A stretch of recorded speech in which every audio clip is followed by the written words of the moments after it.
Good evening, I'm Katerina Georgieva. Here's what's making news right now. I'd like to know if she was positive or anybody around her was. There was a scare at the school already, so. Yeah. Okay. I think it's a positive thing. I'm not scared to test her. What we've noticed is that for the first time in about a decade, we might not quite hit our year-end goal. Right now, we're off by about 40,000. Whenever, as part of any outbreak investigation related to a workplace, we're going to look through all of the requirements and protocols and ensure that, what is necessary to be in place is in place. Thanks for joining us. As the holidays approach, the situation with COVID-19 is shifting, and it's moving in a negative direction. Both the public and officials are concerned with how to stay safe throughout the holidays. Rapid antigen tests are being looked at as one way to give some peace of mind as people plan their travels, activities shift indoors, and families get together. Jacob Barker has been looking at how people are getting their hands on those tests, and he joins me now live. Jacob, it's already happening through schools, so tell us more about that.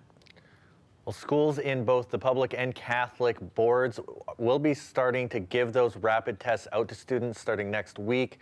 And on the 23rd of December, students in the public board are being asked to use the tests every 3 to 4 days over the holidays until they use up all 5 tests. The tests are only to be used by asymptomatic students if they have symptoms or are identified as having been in close contact with a case. They should not be used instead of going to get a PCR test. Using these tests is voluntary, and it will not prevent a student from returning to classes after the holidays if they choose not to use them. We stopped by one of the local schools to find out if students plan to use them after all. Well, they have colds that go around, and she's been sick 3 times, so it's probably just gonna help alleviate a lot of stress on all the other clinics and places that aren't open for the 2 weeks that they're off, and then help all the kids come back in January, right? I don't think it's a bad thing.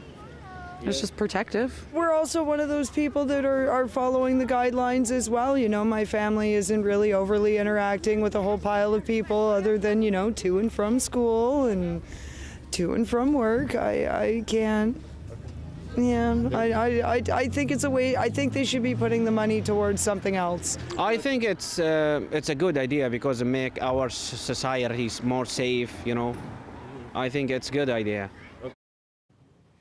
So, Jacob, that's one way that people are getting their tests right now through the school system, but how else can they get them? Well, another way is people are getting them through their workplaces. This is a program that's been ongoing since the summer, and we thought we'd check in on how it's going. The Chamber of Commerce, who's working together with the Ministry of Health to get rapid tests out to companies with fewer than 150 workers. And they say the pickup for the program has been quite high. Over 900 businesses are signed up, and they've given out over 100,000 test kits. It helps you in identifying early if there is someone that is carrier, so that you can keep the rest of the workplace safe.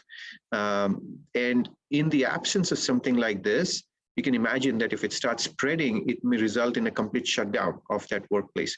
So it's in the interest of business owners to make use of this free. It's a free program, and the intent is to keep their workplace running and operational.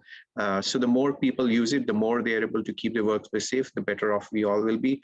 Employees will have a workplace to go to. It won't be a workplace that is shut down.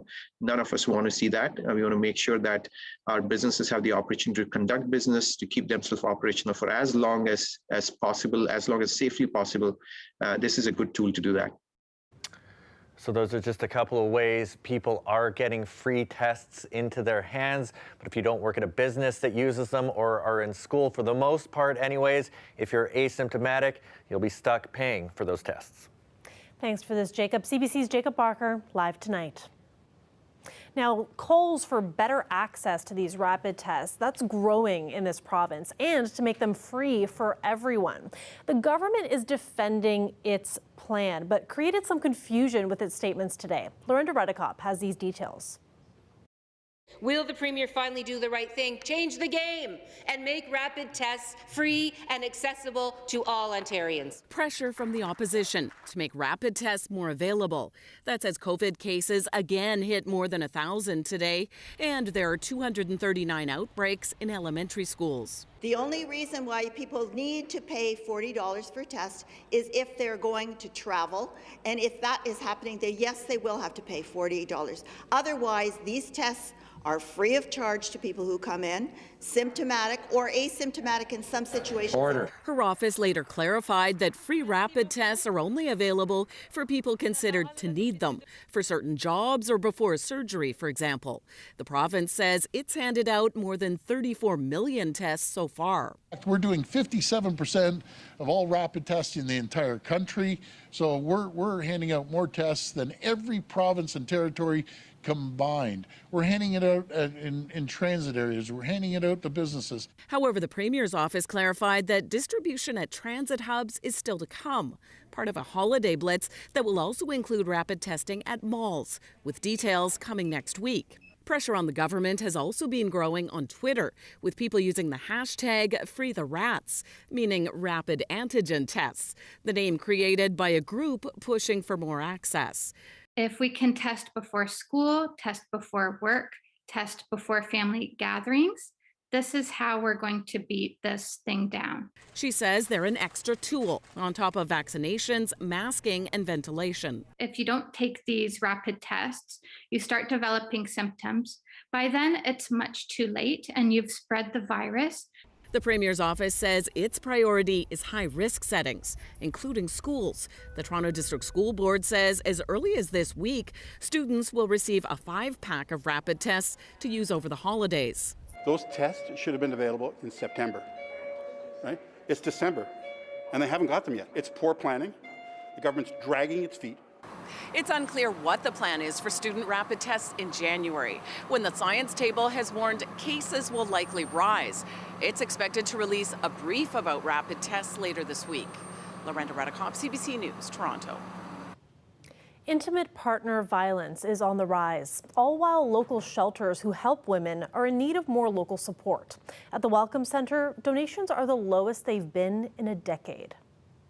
We do know that about 30% of our agency's donations for the year, though, usually come around the holidays.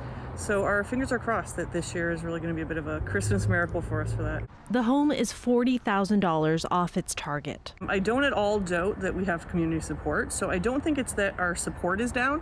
I think that it's been a really hard few years and people are really having to reevaluate where their dollars go. But as the centre prepares for a move to this bigger location next year at the former Comfort Suites, services hinge on those dollars. I think right now if we didn't meet our target, I'm just in the process of doing our 22 budget. And I think for 2022, we would have to look at the move and perhaps scaling back some start dates, likely around our children's programming and some expansions of our drop-in programming. Meanwhile, demand for shelter for women is high. Hiatus House is at capacity right now. Dollars are coming in consistently here, but in-kind donations are needed. Well, this time of the year, you know, we depend on the gifts in kind to come in. Things like pajamas for the women, items like hair blowers even, where when they come in that we can give them these things so that sometimes they come with nothing but the clothes that they're wearing. And so we hand out these kinds of things regularly. Hiatus House works closely with the Welcome Centre. Sometimes people, when we can't take people, they go there. Hiatus had to turn away 17 women in October, for example. Being at capacity today isn't unusual, but it's reflective of a growing crisis. We recognize the pattern of increased numbers around violence against women, and it's been exacerbated, I think, through the pandemic because of isolation. People have less opportunity to reach out. People are out of work and staying home. So the occurrence of it is increasing. As it increases, organizations like Hiatus House and the Welcome Centre want the public to know they depend on community support, and any donation, however big or small, makes a huge difference. The local health unit is asking the public to keep holiday gatherings small. It says social gatherings should be kept to less than 10 people, adding that it's, quote, the right thing to do. The guidance comes as the region reported 80 new COVID-19 cases today, bringing the total number of active cases to 530. While no deaths were reported today, hospitalizations remain high, with 30 COVID-19 patients in local hospitals. And the Windsor Essex Health Unit says it is continuing its investigation into a large COVID-19 outbreak linked to a restaurant in Kingsville. Elite Restaurant is at the center of a public exposure notice for anyone who attended between November 18th through December 2nd. The health unit says 42 people have tested positive in connection to a Kingsville restaurant. I think we will watch going in. In fact, we just mentioned this morning, I guess we'll be staying home for a little while. Oh, yeah? Oh, because of this? Yes. We'll get out and walk, but not go in anywhere to eat, probably. But it's mostly concern for these places, not really. It won't hurt us, really. I mean, it's an inconvenience for us. Clearly, if there are breaches of public health guidance that are intentional, or then we will consider enforcement actions. But for the most part, the Public Health Service works without judgment. The health unit says it is treating this as a high-risk situation. They're recommending anyone who attended Elite Restaurant during those dates and their household members to get tested. And if they show even mild symptoms, those people need to self-isolate. Officials are also recommending daily screening for staff at all local businesses. That's because they say there is an increased risk in the Kingsville and Leamington areas. CBC News reached out to the owner of Elite Restaurant, and he declined to comment. There are concerns that the approved 2 doses of mRNA vaccines may not fully defend against the new threat of Omicron. But drug maker Pfizer says preliminary data indicates a booster of its vaccine shows good results against this variant. 3 doses against Omicron are almost equivalent to the 2 doses effectiveness we had against the wild type, the original variant. These are very good news. The Pfizer CEO also says there may not be a need for a special vaccine against Omicron, but if it becomes necessary, he's confident it could be ready by March. He also says production of a new vaccine would not interfere with production of the current vaccine. Canada has decided to join the United States, the UK, and Australia in a diplomatic boycott of the upcoming Winter Olympics in China. CBC's David Cochran has the details. It's China's first opportunity to host the world since the 2008 Summer Olympics. But now Canada joins a growing list of countries that won't be showing up. We will not be sending any diplomatic representation to the Beijing Olympic Paralympic Games this winter. The athletes will still go, the politicians and diplomats will not, matching what the U.S. announced on Monday and other allies today. There will be effectively a diplomatic boycott of the Winter Olympics in Beijing. No ministers are expected to attend, and no officials, Mr. Speaker. The Australian government will not be sending any official representatives to the forthcoming Winter Games. The common reason is to protest China's human rights record. Clearly, it is important for us to send a strong signal to China because we're extremely concerned with what is going on in terms of human rights allegations regarding the Uyghurs in Xinjiang. China's foreign ministry dismissed it as political grandstanding, saying the politicians and diplomats weren't invited in the first place. It's been very clear that concerns around arbitrary detention are real. But this is not just a matter of principle for Canada. The arbitrary detention of Michael Kovrig and Michael Spavor has made it deeply personal and put a spotlight on concerns for the security of Canadian athletes. There's already agents that have been hired to ensure the security of the athletes, and we're still in discussion with the RCMP. The Canadian Olympic and Paralympic Committees issued a statement saying they respect the government's decision, but say that letting the athletes compete is the right move, arguing that athlete boycotts only hurt athletes and don't create meaningful change. David Cochran, CBC News, Ottawa. A downtown Windsor cafe is bringing back a Korean childhood game, one that was featured in the Netflix mega hit Squid Games. The shop just started making the treats, and the owner says they're already selling fast. It's one of the famous childhood games in Korea that was played by my parents and myself back in elementary school. And it was most recently shown in one of the Korean Netflix show, Squid Game. And a lot of my friends been asking me like, what is it? Like, where can I get it? So we were like, oh, maybe why not we start them here? So we ordered the tools from Korea, and then we just started making them. And a lot of people have been like asking me about it, and they've been wanting to get it. So it was happening so quick. The shape, and then the basic idea of the game, you have to cut all the background of the shape out, and then make the shape perfectly out with a stick. Then you get a reward, or like if you mess it up, you're done. Oh, there are 4 shapes that are umbrella, circle, triangle, and star. And the hardest is obviously the umbrella that one of the main character got. And the star is also a tough one. And circle, triangle are the easiest one. Easier shapes. Let's take a live look outside there. We do have another chance of flurries tonight, and then by tomorrow, it'll get a little bit more wet. It'll be more chance of showers tomorrow, rainfall. Colette Kennedy will be here after the break. She'll have your full weather forecast in just a little bit.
Colette Kennedy joins us now for a look at our weather forecast. Colette, looks like we can't shake that snow. Some more on the way tonight? Well, yeah, you know what we're really looking at here is just this roller coaster continuing. So we're into this cool slot, so precipitation comes as some snowfall, and then we're going to find things way above seasonal, and then we're going to find things leveling off just slightly on the warm side. So that's a lot to talk about, and I'm going to take you through all of that. We are looking at that current temperature of -2, but once you factor those winds in, -6 in terms of how it actually feels. And the winds aren't that strong, but just enough to give us the wind chill factor. We'll still have that into tomorrow morning. But what I do want to show you with the forecast models here is what happens with the winds late in the day tomorrow. So we will see a spike as we have a warm front approaching, and that spike in those winds coming in from the east to southeast here with some of those gusts getting pretty close to 50 kilometers an hour. So that's one thing to think of. In terms of some of the flurry activity and light snow from earlier, we're actually seeing improvement in that.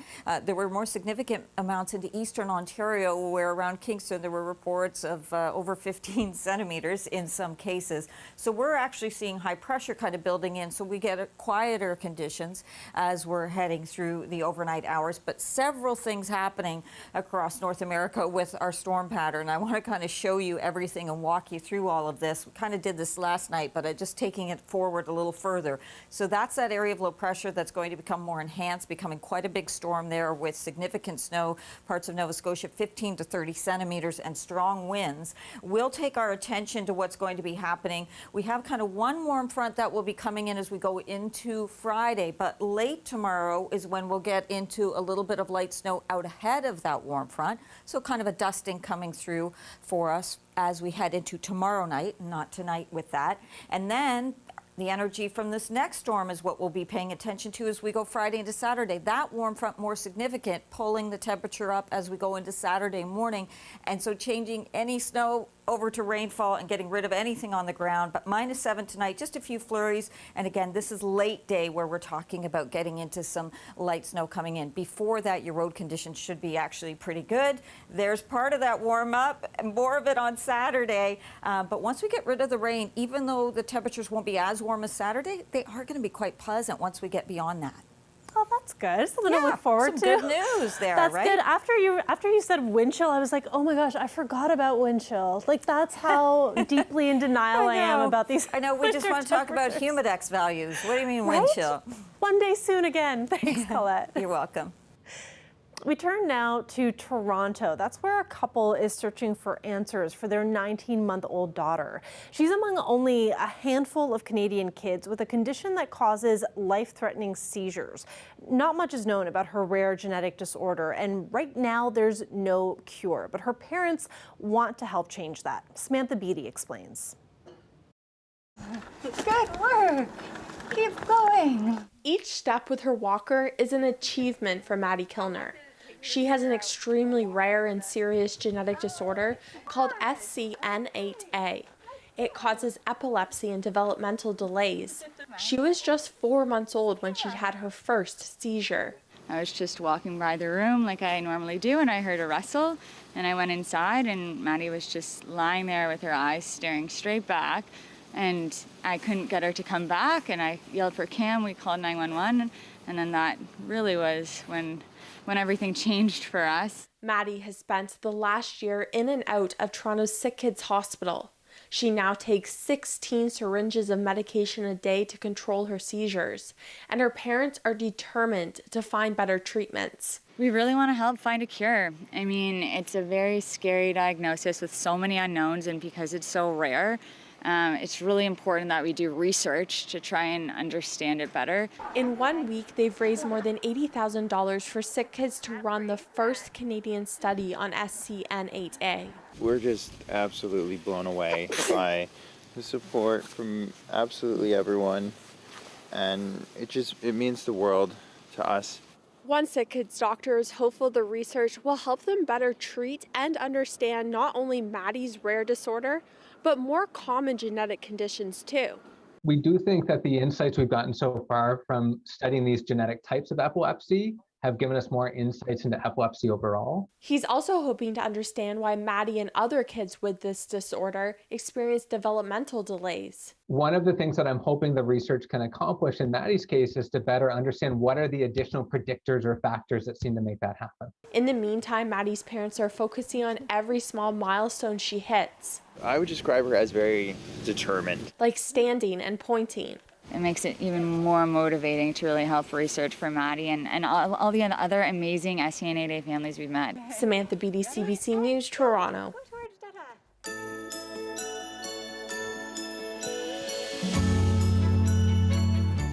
Hello, I'm Katerina Georgieva with CBC Windsor. 'Tis the season for giving, and that's where the sounds of the season comes in. It's CBC's annual charity drive for local food banks. For more information on how to give, visit cbc.ca/Windsor.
A Saskatchewan homeowner's display of Christmas lights has earned him the nickname Clark Griswold.